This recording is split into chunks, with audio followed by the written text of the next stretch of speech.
Alors, cette âme, elle, comme le mot mémoire, eh bien, elle a besoin d'être définie. Et de la même façon que dans un cours précédent, on avait défini le mot contemplation à travers son étymologie, eh bien là, il est important de définir le mot âme à travers son étymologie.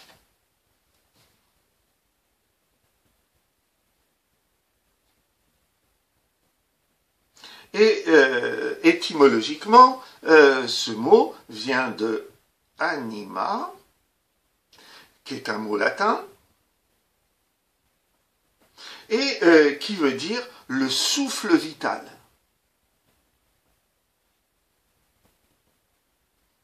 Le souffle de la vie, ce qui anime donc. Et alors, qu'est-ce que ça anime? Eh bien, ça anime, évidemment, un individu, puisque c'est une âme, un individu unique. Il faut une certaine dose d'égocentrisme, une certaine dose d'orgueil pour parler de sa propre personnalité et de juger qu'elle est intéressante pour les lecteurs, de dévoiler ses propres réflexions. Et même d'entraîner le lecteur vers des dimensions qui sont des dimensions plus spirituelles, d'entrer dans la spiritualité. L'autre jour, j'avais parlé aussi de mysticisme, hein, de rechercher les les mystères de la vie qui nous entoure, mais aussi peut-être les mystères de l'au-delà. Et tout ça, bien évidemment, hein, ça stimule la créativité.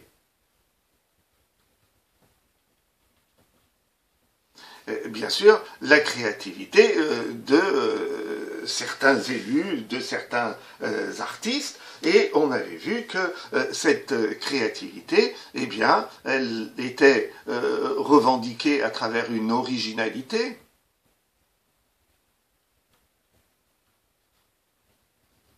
mais aussi peut-être à travers l'inspiration,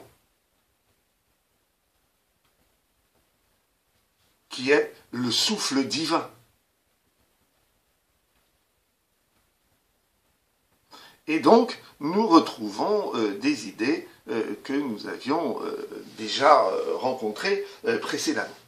Mais si l'étymologie de l'âme, c'est le souffle vital, les mémoires d'une âme, ce sont aussi les mémoires d'une âme en général, ou plus exactement de toutes les âmes, de l'humanité en général.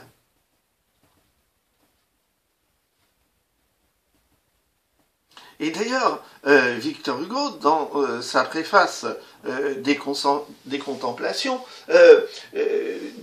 dit que cette expression mémoire d'une âme, elle montre un petit peu, comment dirais-je, un style un peu orgueilleux, un peu déplaisant, et ça l'incite à dire que, en parlant de lui-même, il parle aussi de nous, les lecteurs de son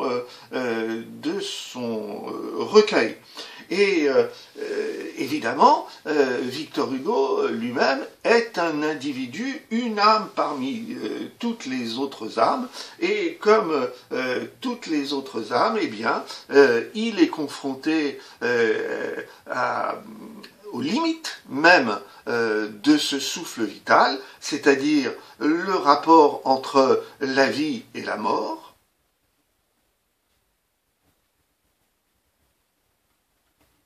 Et cette expérience qu'il vit lui-même, eh bien, c'est une expérience qui est vécue par l'humanité en général et qui nous angoisse sans doute dans les circonstances présentes. Et donc, c'est une expérience représentative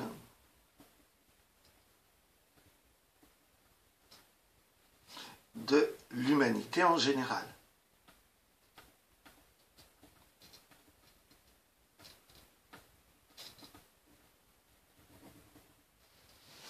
Alors, Victor Hugo insiste bien pour dire qu'il y a un jeu de miroir entre je et les autres,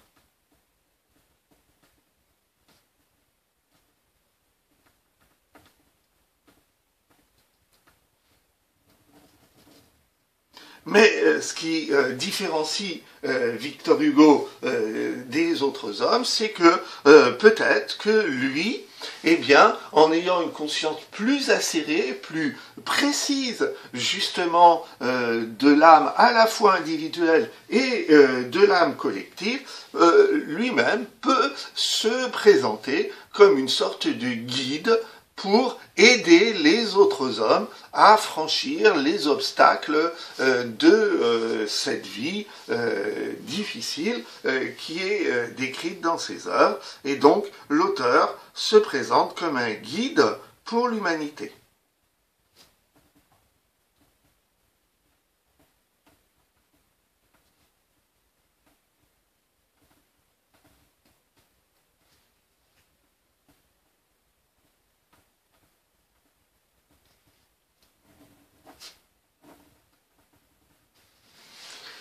Alors, on a montré à travers ce schéma différentes généralités.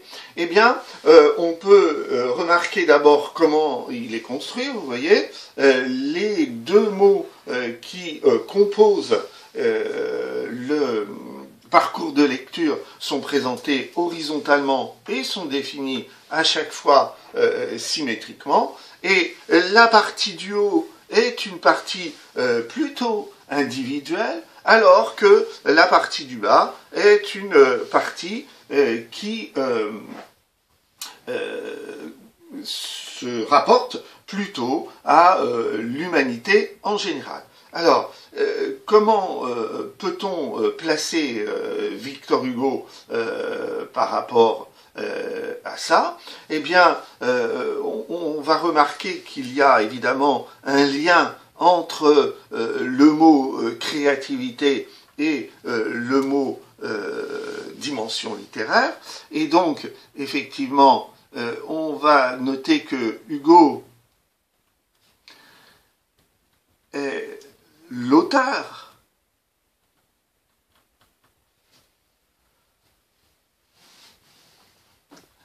des contemplations,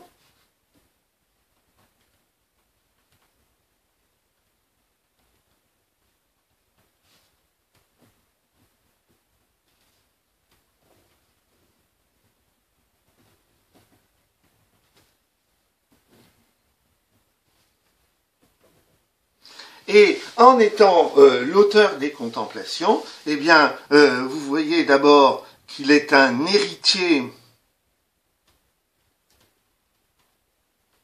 de Chateaubriand.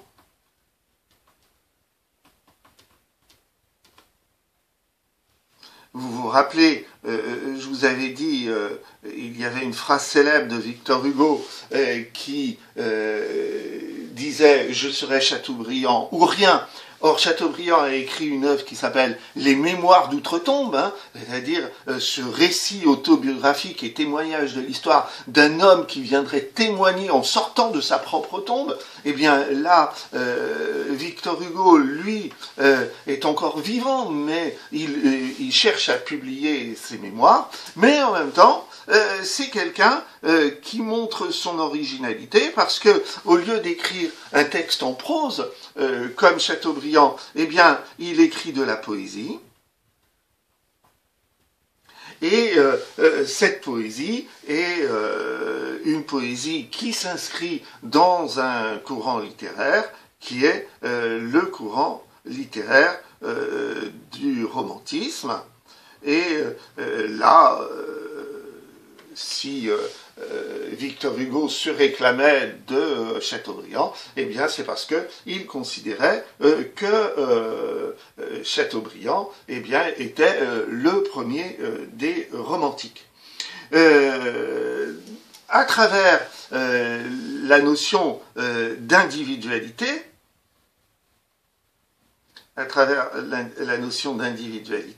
eh bien, on voit bien que Victor Hugo représente sa propre vie.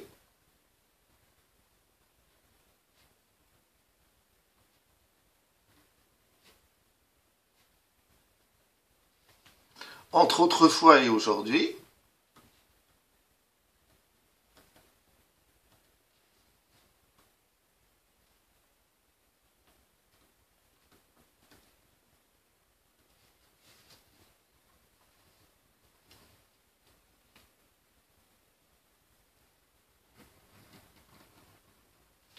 Et donc, vous voyez que en représentant sa propre vie entre autrefois et aujourd'hui, eh bien, il représente sa vie entre le bonheur et le malheur, entre la vie accomplie et la vie qu'il voit se détruire d'une certaine façon. Et puis, on remarque dans la deuxième partie, c'est-à-dire l'âme vue d'une façon collective, eh bien, on pourrait relier cet élément-là avec celui-ci, en montrant que par rapport à l'histoire collective et à l'expérience représentative de l'humanité en général, eh bien, Victor Hugo est un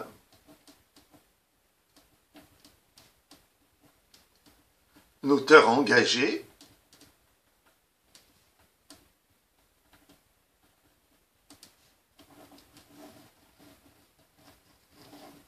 et c'est pourquoi il s'intéresse à l'humanité en tant qu'humanité collective, mais en même temps, à travers cet événement-là, que rencontrent tous les individus, eh bien, lui va témoigner d'un élément qui lui est arrivé à lui en particulier, qui est la mort de sa fille.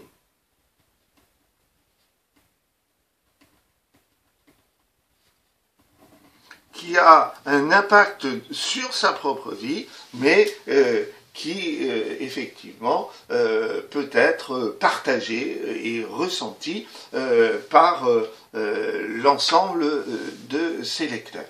Alors, vous voyez comment j'ai construit cette espèce de carte mentale.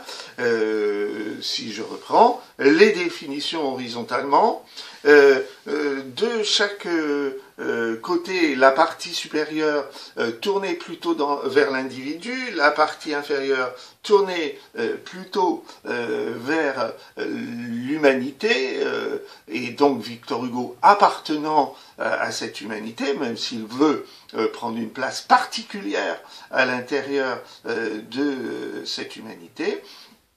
Et puis, au centre, avec une couleur un peu différente, eh bien, j'ai essayé de montrer comment les contemplations s'inscrivaient justement dans cette expression mémoire d'une âme, qui est le parcours de lecture que nous allons utiliser pour faire les prochaines explications de texte, et aussi pour aborder la lecture cursive et les textes complémentaires qui nous permettront